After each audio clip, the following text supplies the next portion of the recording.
¿no? Ah, este ya es distinto, esta versión, ¿eh? Complejidad, pensamiento complejo, gorda. conocimiento transdisciplinar y epistemología axiológica, pues para relacionarlo con lo que estamos haciendo. No, y más correcciones hay ahí. Sí, sí.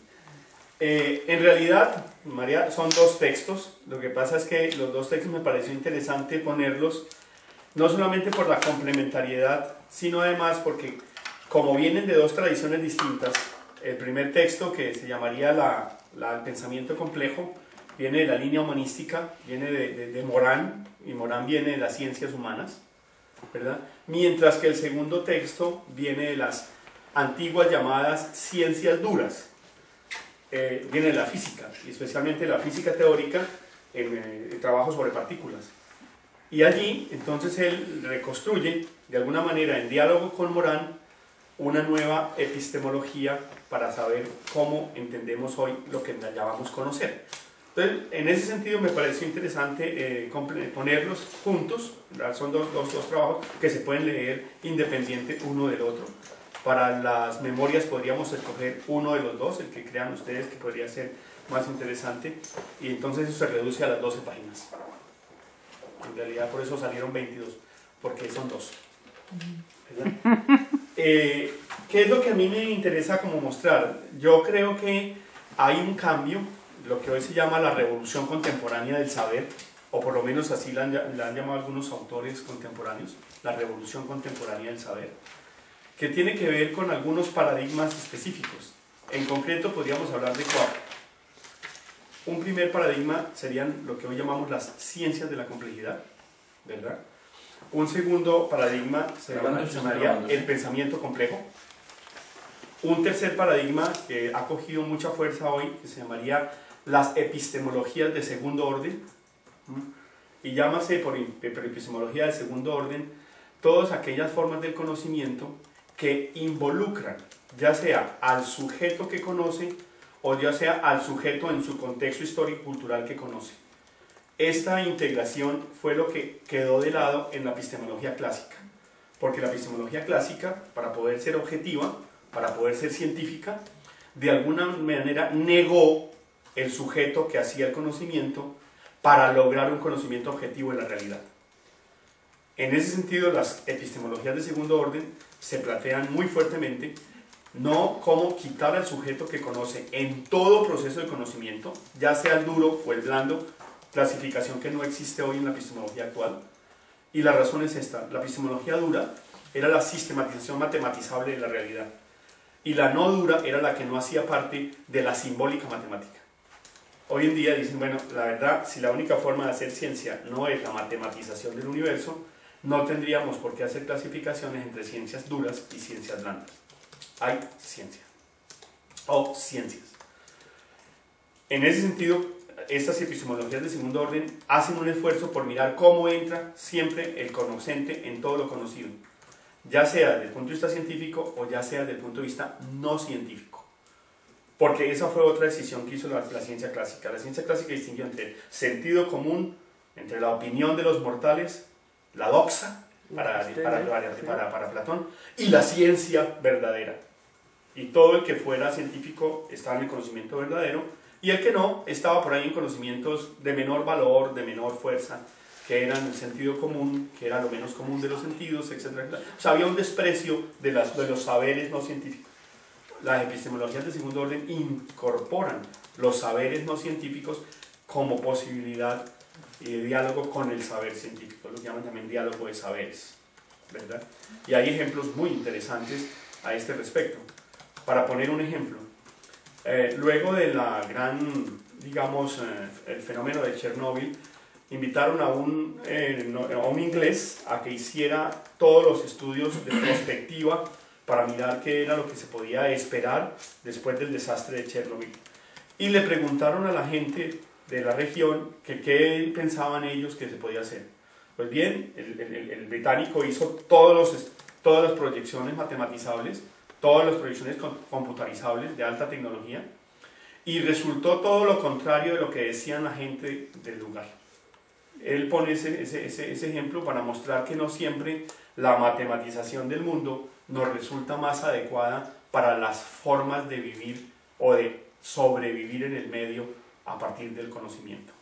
Entonces dice, pues mira que el conocimiento científico no siempre nos da mayor cercanía al modelamiento de la realidad.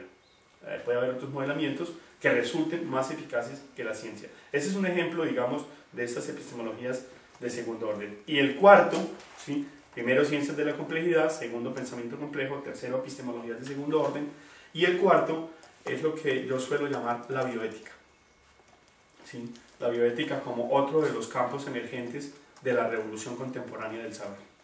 En eso pues es que yo estoy trabajando en Bogotá. De hecho, lo que yo trabajo es la bioética en diálogo con la complejidad, que es una de las líneas de un doctorado que se llama doctorado en bioética, y en el cual yo me muevo. Pues aquí lo que quiero mostrar un poco cuáles serían los aportes que nos pueden dar para lo que nosotros estamos haciendo aquí, la perspectiva de Edgar Morin y del físico Basarab Niculescu. Morin es francés, el físico es rumano, pero trabaja también en Francia. Hay un pequeño libro muy lindo de un físico que es Fritjof Capra. Fritjof Capra ya es un poco más conocido dentro del horizonte, digamos, de lo que se lee, porque hizo un bestseller que fue El Tao de la Física, y entonces era mirar hasta dónde la física nos llevaba a la comprensión mística un poco taoísta, etc. Y un monje benedictino que se llama David Steinratz hicieron un textico que se llama Pertenecer al Universo, los diálogos entre la mística y la física. En ese texto comienza un poco proponiendo que el cambio de la racionalidad contemporánea obedecería a estos 5 ítems, o a estos 5 grandes posibilidades. 2, sobre la naturaleza misma del universo, y 3, sobre la forma de abordar el universo que puede ser conocido científicamente. 1, que se llamaría el cambio de la parte al todo, pues ya es muy claro, la forma clásica que nos enseñó Descartes es que la totalidad no se puede conocer porque es muy grande y hay que llevarla a expresiones más pequeñas, y cogiendo expresiones pequeñas, más expresiones pequeñas, más expresiones pequeñas, y la suma de las partes nos dará la totalidad. Lo que dicen hoy es no, hoy partimos de una comprensión mucho más totalizante, no totalitaria, más holística, ese es el término, digamos, más utilizado, holística, aunque con el holismo ambientalista, con el Fritjof Capra, hay serias dudas y hay serios reparos y hay muchas críticas al holismo que propone Fritjof Capra. Pero de todas maneras sería el todo, o sea, la totalidad, yo prefiero llamarla la complejidad, ¿verdad? Que no necesariamente tiene que ser en el estilo holístico de Capra, pero que sí es la complejidad. Primero está la complejidad y luego las posibilidades de ir descubriendo regiones, si queremos, o campos de trabajo dentro de esa complejidad, sabiendo que cada campo se debe al todo. Ya lo voy a explicar un poco con Niculescu. El segundo punto sería el cambio de la estructura al proceso. Antes se pensaba que había que hacer un andamiaje estructural, y a partir de ese andamiaje estructural donde cada una de las partes estaba claramente establecidas, entonces teniendo ya la estructura podíamos construir la totalidad. Creo un poco que cuando se presenta, o lo que presentaron el primer día de Greimas como la estructura formal a partir de la cual se construye todo, es un poco esta epistemología todavía. Hay una estructura que, una vez teniendo la estructura, lo demás es simplemente aplicaciones, y simplemente es buscar cómo se aplican las cosas. Esa es la estructura de epistemología clásica, porque hoy no se parte de estructuras, sino que se parte de procesos. Y eso significa que yo pensar el mundo como procesos, lo que va a implicar es que cambia toda la forma de comprensión de las cosas. ¿Cómo se establece eso? En el cambio 3, o sea, el concepto, o digamos la parte propiamente epistemológica, y es el cambio de la ciencia objetiva a la ciencia epistemológica. La ciencia objetiva es, ya lo vamos a explicar más adelante, es que lo que hace la ciencia es descubrir las leyes invariables que rigen la naturaleza. Por tanto, la objetividad está dada por la universalidad de las leyes invariables de la naturaleza, que además son de la naturaleza en la ciencia clásica. Hoy en día sabemos que no son de la naturaleza, sino que es un modelamiento que hacemos sobre lo real para poderlo manejar. Entonces las leyes no son de la naturaleza, sino que son esquemas cognitivos a partir de los cuales podemos comprender aquello con lo cual nos relacionamos. Y aquello con lo cual nos relacionamos, que además somos nosotros mismos, es lo que llamamos la realidad. Entonces ahí cambia todo eso. Es una ciencia epistemológica, epistémica, no busca las verdades apodícticas, tampoco eidísticas, porque no obedece a ese patrón de comprensión de la realidad. No está allí. Lo que busca son aproximaciones de la realidad, y esas aproximaciones son siempre modelados o modelamientos. Eso no significa que haya mejores modelamientos que otros, pero entonces significa que no hay modelamientos malos y modelamientos buenos, sino que hay modelamientos que son más adecuados o menos adecuados para lo que yo quiero en el primer momento comprender de los niveles de la realidad. Yo voy a mirar eso. Tercero, el cambio de la manera como podríamos imaginariamente o simbólicamente o metafóricamente comprender el conocimiento. Vamos a tener un cambio del conocimiento como construcción, ¿sí?, al conocimiento, ¿verdad?, como red. Esta es otra de las formas que nos va a hacer pensar muchísimo.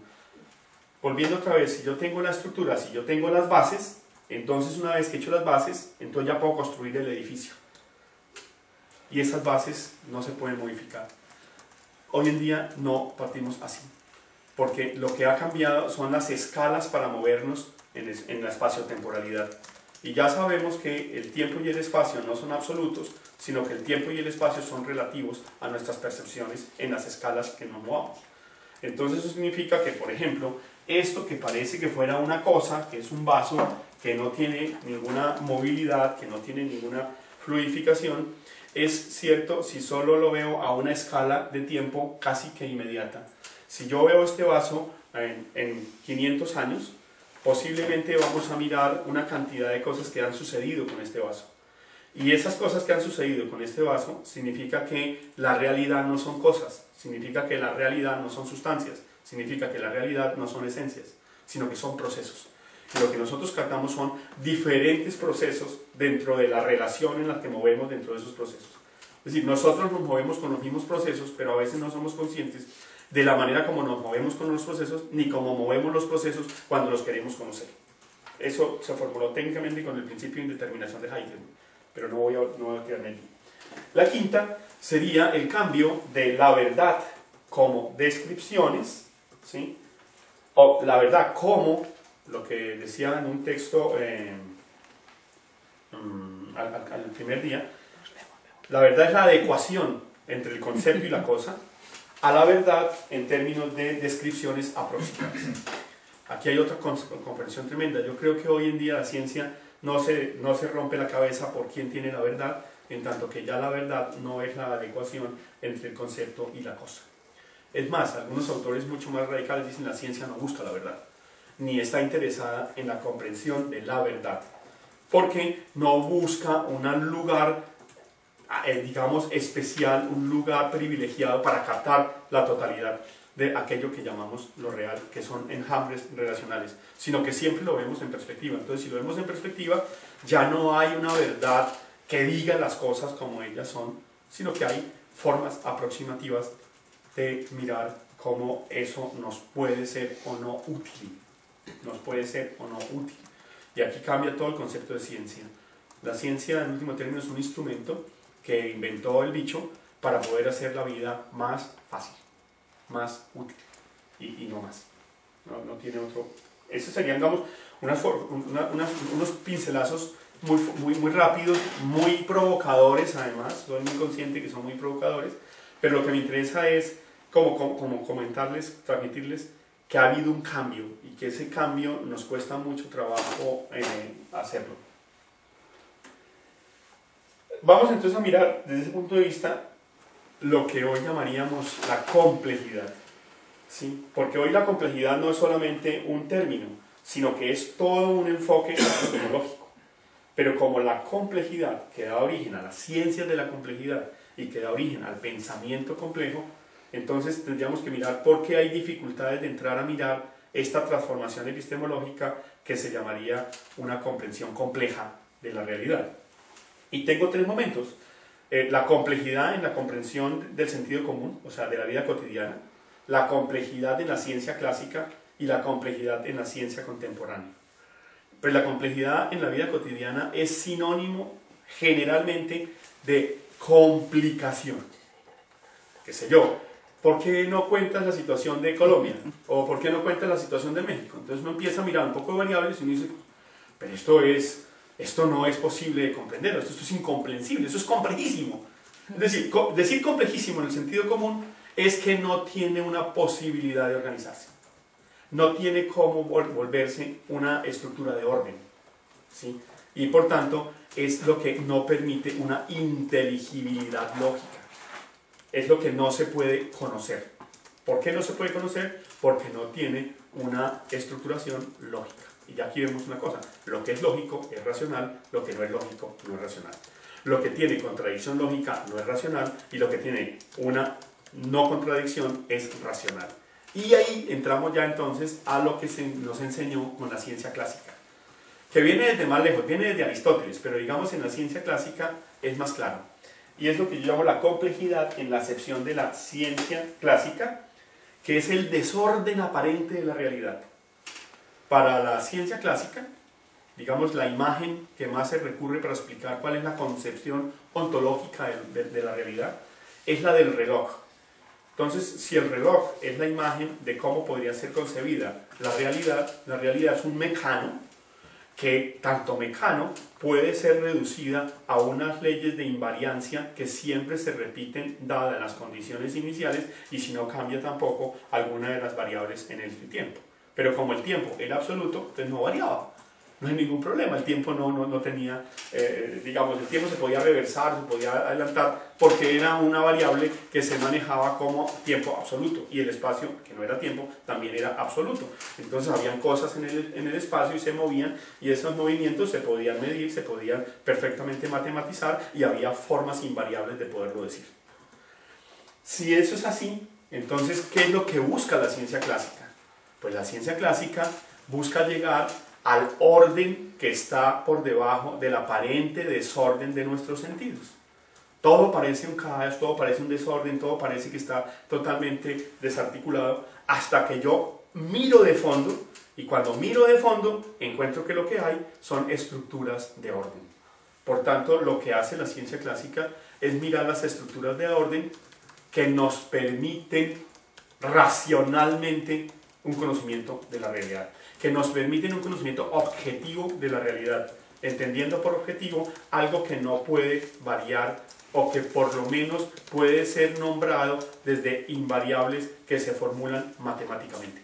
O, dicho de una manera más fácil, hacer ciencia clásica es legislar. Es legislar, es llegar a las leyes universales que rigen el universo, ¿verdad? No en vano, toda la ciencia clásica es el descubrimiento de las leyes invariables del universo. Llámeselas como las queremos llamar. Y allí se hace todo el juego. Ahí también surge la necesidad de ¿qué es ciencia? Lo que es reductible, lo que es posible de expresar matemáticamente. Incluso hay muchas formas de decirlo. Si hay algo que se pueda comprender del universo, es porque tiene una estructura matemática. Luego entonces, lo que mejor expresa la naturaleza del universo han de ser las matemáticas. Entre más matemáticas, más ciencias duras, más ciencias objetivas, más ciencias universales. Porque la ciencia clásica es ciencia de lo universal, es ciencia de lo que no cambia, es ciencia de lo invariable. En ese sentido, entendemos por qué en el sentido común, complejidad es lo que no es inteligible. Porque desde la ciencia clásica, la complejidad era el desorden aparente que tenía unas leyes en el fondo que descubriéndolas todo se organizaba. Y lo que se buscaba era un orden racional, un orden organizado, un orden lógico del universo. No así en la ciencia contemporánea. En la ciencia contemporánea, lo que llamamos complejidad, hay un giro epistemológico.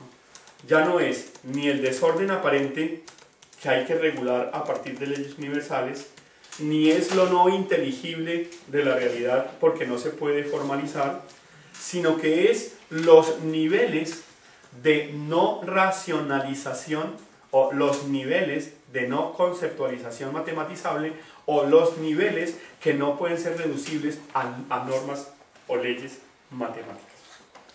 Ya lo voy a expresar un poco mejor esto, si quieren, con esta otra imagen. Aquí está más claro, digamos, a nivel de imágenes, las dos comprensiones epistemológicas. La comprensión de la ciencia clásica y la comprensión de la ciencia contemporánea. La ciencia clásica, digamos, es cuadrada. ¿Sí? Es cuadrada. ¿Por qué es cuadrada? Porque ha de ser exacta. Y ha de ser exacta porque funciona matemáticamente. Y ha de ser matemáticamente porque puede reducirse a fórmulas. En último término, toda la ciencia es una transformación de la realidad en fórmulas matemáticas. ¿Sí? Es la matematización del mundo. Sí, eso es cierto, solamente si aceptamos que es un paradigma de simplificación. Es decir, que se puede reducir la totalidad a las partes y la suma de las partes en la posibilidad de la comprensión de la totalidad. Por eso, para autores como Morán, el paradigma de la ciencia clásica sería un paradigma de simplificación. El objetivo de la racionalidad sería simplificar para poder manejar el mundo, para poder hacer del mundo algo acorde a nuestras propias formas o intereses humanos que están atravesados por intereses no científicos, que están atravesados por intereses políticos, por intereses económicos, por intereses culturales, por intereses históricos, por intereses de todo tipo. Y entonces allí no hay una decisión entre la ciencia y la historia, sino que son formas históricas de comprensión. O sea, la ciencia es un paradigma histórico de comprensión. Y eso hace que cambie toda la perspectiva de la ciencia. ¿Cuáles serían los dos mecanismos fundamentales de la construcción del paradigma clásico o el paradigma de simplificación? La disyunción y la reducción. ¿Qué es la disyunción? Que hay que dividir, hay que separar, hay que fragmentar para poder conocer. Entre más unidades pequeñas tengamos, más fácil podemos dar razón de la realidad. No en vano tendríamos que buscar cuál es la estructura fundamental de la naturaleza. Sabemos que es el átomo. ¿Cuál es la estructura fundamental de la vida? La célula. Entonces, tanto la biología celular como la física mecánica lo que tratan de comprender es cuál es la estructura de la realidad a partir de las unidades fundamentales o las unidades elementales o las partículas elementales. Y eso está muy bien en ciertas escalas de realidad. Está muy bien cuando yo quiero comprender ciertos niveles de realidad. No existían los niveles de realidad, entonces por eso sí podía ser fácil comprender así. Era compacta, era total la realidad. ¿Sí? Por su contrario, empiezan en las ciencias clásicas a aparecer muchas inconsistencias de explicación de la realidad, concebida de esa manera, y surge lo que hoy llamaríamos un paradigma de complejidad. El paradigma de complejidad surge a partir de los límites de las formas de explicación de la ciencia clásica. Y no es para acabar con la ciencia clásica, sino para mostrar unos niveles y otras formas de explicación que no podían ser consideradas en la ciencia clásica. ¿Verdad? Entonces no es que entonces antes era la simplificación y ahora es la complejidad. Y la complejidad es la ausencia de simplificación. No, en la complejidad hay formas de simplificación, pero sabemos que son heurísticas de comprensión de la realidad y no es el objetivo de la racionalidad. No es el objetivo de la racionalidad.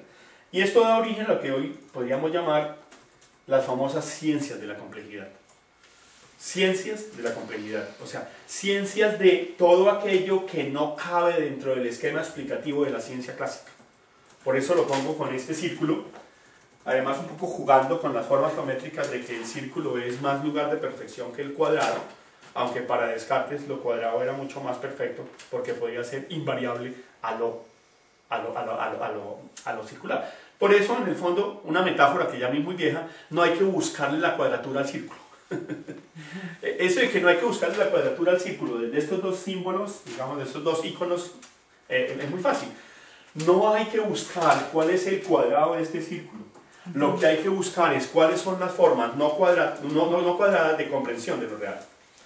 Esas fórmulas no cuadradas de comprensión de lo real es lo inconmensurable, lo enorme, lo que no tiene norma, lo que es indecible desde un cierto lenguaje a partir del cual se estructuró la ciencia clásica, lo que está más allá de los niveles de comprensión de la ciencia clásica. La ciencia clásica sigue siendo ciencia clásica, sigue siendo válida y sigue siendo adecuada para muchas cosas. Los aviones siguen volando con ciencia clásica, no hay necesidad de ponerle física cuántica, siguen volando con física clásica, con física mecánica, ¿verdad? Y por su, digamos, en ese mismo contexto surge lo que llamaríamos el pensamiento complejo. Y el pensamiento complejo, a diferencia de la ciencia de la complejidad, va a introducir una cosa más interesante, para mi gusto. No es cuáles son las formas de matematización de la realidad que se dan más allá del modelo clásico, sino si es posible dialogar con aquello que ni siquiera es pensable en formalizaciones. Que lo notamos a partir de las formalizaciones, lo descubrimos a partir de las formalizaciones, pero que no hace parte de la formalización. Podríamos llamarlo epistemología axiológica, es muy probable. Podríamos llamarlo conocimiento silencioso, es muy probable. Morán no lo llama así, Morán lo llama lo no racionalizable de lo real. Hay que aprender a dialogar con lo racionalizable en lo real y con lo no racionalizable de lo real. Lo no racionalizable de lo real no es irracional, porque esa era la clasificación clásica. Lo que fuera formalizable era racional, lo que no era formalizable era irracional. La objetividad es racional, la subjetividad es irracional. Es el desorden, es una cosa que hay que quitar, es algo que no tiene que entrar, es que ese bicho no se puede entrar en el conocimiento, etcétera, etcétera, porque se nos arruina el conocimiento, se carga el conocimiento, dirán ustedes. Si el bicho ese entra, se carga el conocimiento objetivo, porque le quita la objetividad que es propia del método, que es propia de la formulación, que es propia de la estructura, etcétera, etcétera. Pensamiento complejo es aprender a dialogar no solamente con los niveles que está hablando la ciencia de la complejidad, sino con quien piensa estos niveles de realidad. Es introducir el cognoscente en todo conocimiento. Digamos, eso por allí iría esa situación. Si lo fuéramos a mostrar en términos ya muy, digamos, más conceptuales, ¿qué serían las ciencias de la complejidad? Y esto es simplemente para que ustedes vean un espectro de por dónde irían lo que se llaman hoy ciencias de la complejidad. Voy a leerlo. La complejidad, en la llamada ciencias de la complejidad, buscan comprender aquello que las ciencias normales o dogmáticas, según Kuhn, no pueden comprender. Ellos serían las dinámicas emergentes, disipativas, no lineales de la realidad. La complejidad no es una respuesta, sino que es el desafío del pensamiento científico. Desde allí, las ciencias contemporáneas no buscan descripciones objetivas de la realidad, sino que buscan modelamientos y simulaciones de lo real o de la realidad con el objetivo de hacerlas útiles al ser humano. ¿Verdad? Con el término ciencias de la complejidad nos estamos refiriendo a los hallazgos encontrados especialmente dentro de la física, la química, la biología, las matemáticas, las geometrías, antiguas ciencias duras, que ponen sus énfasis en fenómenos que no habían sido considerados en sus propias teorías con anterioridad.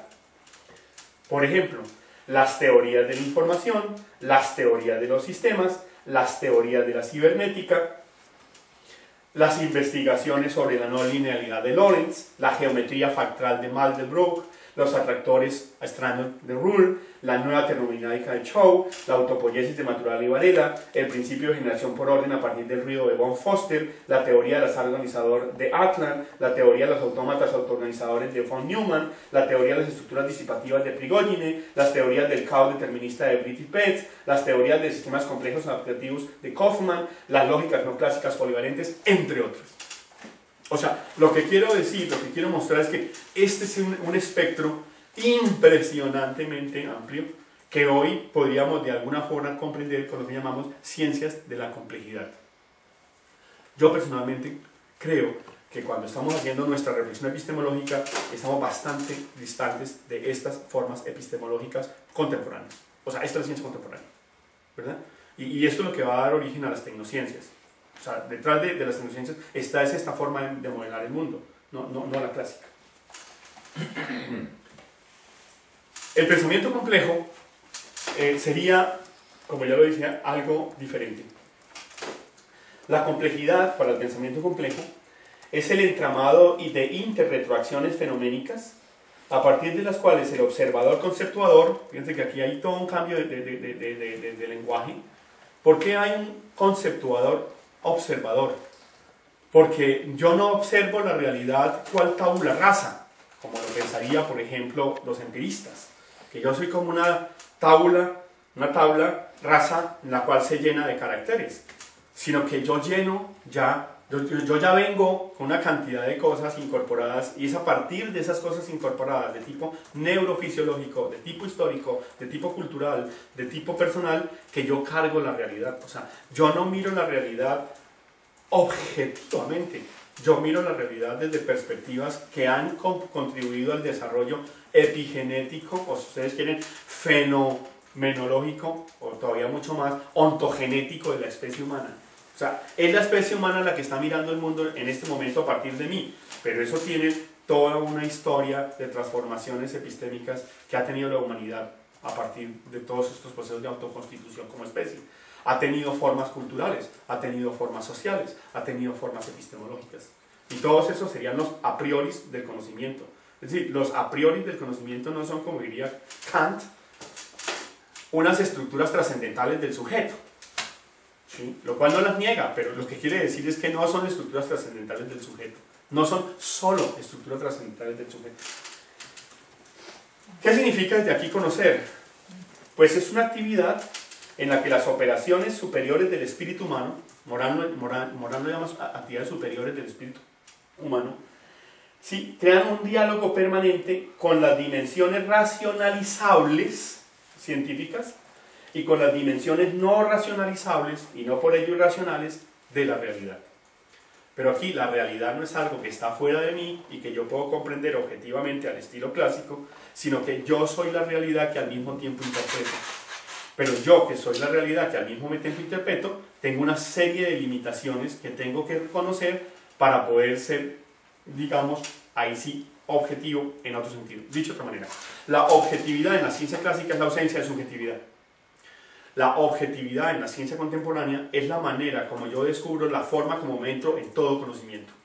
No es negar la intromisión del conocente en todo el conocido, sino tratar de averiguar cuáles son las formas en que yo entro en todo lo conocido. Y entonces el objetivo, un poco Habermas, es decir los criterios a partir de los cuales esta realidad es así y no puede ser de otra manera.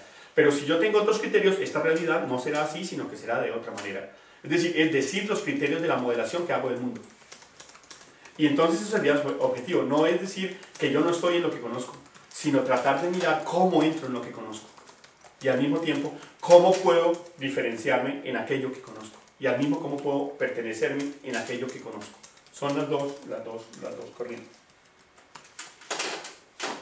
Morán, un poco jugando con una metáfora, nos dice que cómo construyó entonces él su propuesta.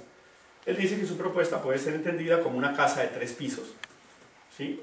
Recurre a la construcción del conocimiento en términos arquitectónicos, o sea, la casa como construcción. Él después no sigue ese procedimiento, me parece que es muy corto para dar razón de la dinámica del conocimiento, pero aquí la utiliza, digamos, para que quienes no tienen la mente en otra lógica epistemológica la puedan comprender. Es una casa, hay unos cimientos y sobre esos cimientos se van construyendo los pisos, o se van construyendo los niveles. El primer nivel, dice él, bueno, esto lo dice más o menos en los 80, ¿verdad? En los 80, porque él tuvo una experiencia muy fuerte. Él era un marxista duro del partido, ¿verdad? Y lo invitan en los años 70 al Instituto Salz de Investigaciones en California. Y él se va. Y allí encuentra lo que él llama la gran revolución contemporánea del saber. ¿Cuál es para él en ese momento lo que marca las revoluciones del saber? Primero, las teorías de la información. Segundo, las teorías de los sistemas, que nos ayudan a comprender que no hay cosas, que no hay objetos, que no hay entes, que no hay sustancias en las cosas, sino que hay procesos y que lo que se capta son enjambres relacionales, y que cuando yo capto los enjambres relacionales que al mismo tiempo pongo en la realidad, pero no totalmente, entonces se dice que como si fueran cosas, se dice como si fueran objetos, pero que en el fondo no lo son. Son formas de relación espacio-temporal. O mejor, son formas de energía en modelos espaciotemporales. Las teorías de la cibernética, ¿verdad?, que hoy se habla de cibernética de primer orden y segundo orden. La cibernética de primer orden es lo que se llaman los sistemas de control en los organismos artificiales, o mejor, en las máquinas artificiales. Todo el mundo de la computación actual se debe fundamentalmente a eso. Todo el mundo de la primera ciencias cognitivas se mueve. Todo el mundo de la modelación de la inteligencia artificial se mueve fundamentalmente con las coordenadas de la cibernética de primer orden. Muchas de las ciencias clásicas se mueven con la cibernética de primer orden, es decir, con principios de control a partir de las máquinas artificiales, que no son sistemas abiertos, son sistemas cerrados. Pero allí mismo entró una cosa interesante. Bueno, yo puedo captar los sistemas vivos como capto los sistemas no vivos, o sea, los sistemas cerrados con los sistemas abiertos, y ellos dicen, no, yo no puedo captar la vida con la lógica de los sistemas cerrados. Hay que pensar otras formas lógicas que me permitan comprender la dinámica de lo vivo. Y eso es lo que da origen, por ejemplo, a las teorías de la autoproducción o a las teorías de la autoorganización. Sobre todo en biología se empiezan a desarrollar unas formas lógicas que no son las lógicas de la ciencia clásica, que no son las formas de la ciencia clásica, pero ellos son conscientes que son formas. O sea, esa es la gran diferencia de la ciencia contemporánea y de la ciencia clásica, que la ciencia clásica no necesariamente descubría sus formas y creía que las formas eran lo real. La ciencia contemporánea descubre que no hay forma de comprender algo que se pueda llamar real, porque todo lo que aparece como real está atravesado por el sujeto que lo piensa, está atravesado por el sujeto que lo conoce, está atravesado por el bicho, en toda su comprensión epistémica, biológica, social, cultural, etcétera, etcétera, etcétera. Y que eso no se puede quitar de lado. O sea, no es como quitar una camisa. Entonces yo me quito la camisa de la historia para hacer ciencia, me quito la camisa cultural para hacer ciencia, me quito la camisa política para hacer ciencia. No, la tengo ahí puestita, lo que pasa es que no me doy cuenta, que es distinto. Entonces es un problema de ingenuidad y no es un problema de epistemología. ¿Verdad? Esto, como lo dice Morán, aquí lo tiene, digamos, como él lo reflexiona, ya no en el 80, esto ya es en el 90 y pico, en el 96, perdón. Dice, mi método integró 4 grandes aportaciones. O sea, mi construcción, imagen anterior, del conocimiento o del pensamiento complejo, integra la aportación de una tradición filosófica de afrontar contradicciones, que nacida con Heráclito, proseguida por Nicolás de Cusa, Pascal, Hegel, Marx, Adorno, Jung, se vio científicamente prolongada por Bohr, Gödel, Lupasco. Vamos a mirar cómo después Prigogine en Nicolescu recoge un poco los aportes de Gödel, ¿sí?, y los aportes de Lupasco para mostrar que hay una forma, un principio de contradicción en la realidad que es un principio científico y que es un principio racional.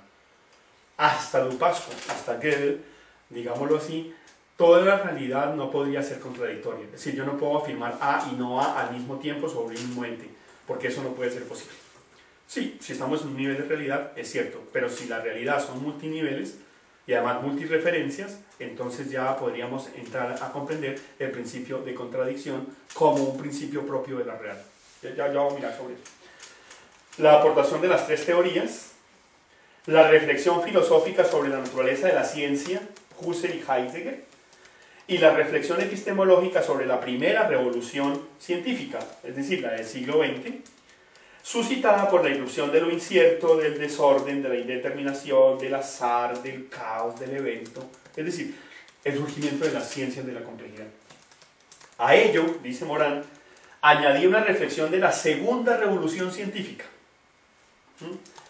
que está en curso, O sea, para esto, Morán dice, hemos entrado en el siglo XXI, sobre todo después de la segunda mitad del siglo XX, en una transformación epistemológica inusitada.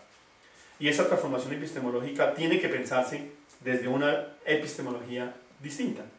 Y él dice que esta segunda revolución, ¿no?, ya sustituye, ¿no?, lo que llaman las ciencias objetivas a las ciencias epistémicas. Pone algunos ejemplos de ello. Y después dice otra cosa. Yo no solo he cientificado una gran corriente filosófica, sino que he querido que pueda ponerse de relieve un pensamiento pertinente a partir de un continuo ir y venir entre ciencia y filosofía. He intentado prolongar científicamente la filosofía y filosóficamente la ciencia. Digamos, esta posibilidad de integrar el mundo de la ciencia, el mundo de la filosofía, si ustedes quieren en palabras de Snow, la cultura científica con la cultura humanística, creo que es uno de los aciertos de la epistemología contemporánea. Cómo integrar, si ustedes quieren, un poco basándonos en este textico que ahorita lo voy a utilizar para una cita, que se llama Las cuestiones cuánticas, los escritos místicos de los físicos más famosos del mundo, cómo integrar ciencia y espiritualidad. No son dos realidades, son dos niveles distintos de una misma realidad. Que no es que uno vaya al otro o que se pueda explicar uno con el otro, pero son niveles distintos de realidad, de una única realidad que es multinivelada. Ya vamos a mirar. Esto, digamos, si esto es así, entonces uno diría, bueno, ¿qué significa entonces conocer aquí en este nuevo paradigma? Conocer, estas tres diapositivas son nuevas, no están en las que ustedes les mandé, pero se las voy a dar ahora. Conocer para la ciencia clásica es poner al descubierto el orden profundo que se revela en la apariencia de lo real. Lo complejo es tan solo una manifestación superficial y aparente de un orden profundo de lo real que puede ser comprendido desde las leyes universales. Conocer es legislar. La revolución e interpretación contemporánea del saber nos invita a movernos desde otro horizonte de comprensión. No se trata de ir de lo simple dejando atrás lo complejo, sino de comprender lo complejo desde lo más profundo de lo complejo, desde aquel fondo para el cual quizás no tengamos ni las categorías ni las lógicas necesarias. Los científicos dicen aún. Para la ciencia contemporánea, el conocimiento no es entonces una representación mental de una realidad externa y objetiva a la que se accede metódicamente, sino una traducción y reconstrucción neurolingüística, sociocultural e histórica de aquella dimensión última de lo real en la que nosotros mismos estamos implicados. Quisiera hacer un énfasis en este último párrafo.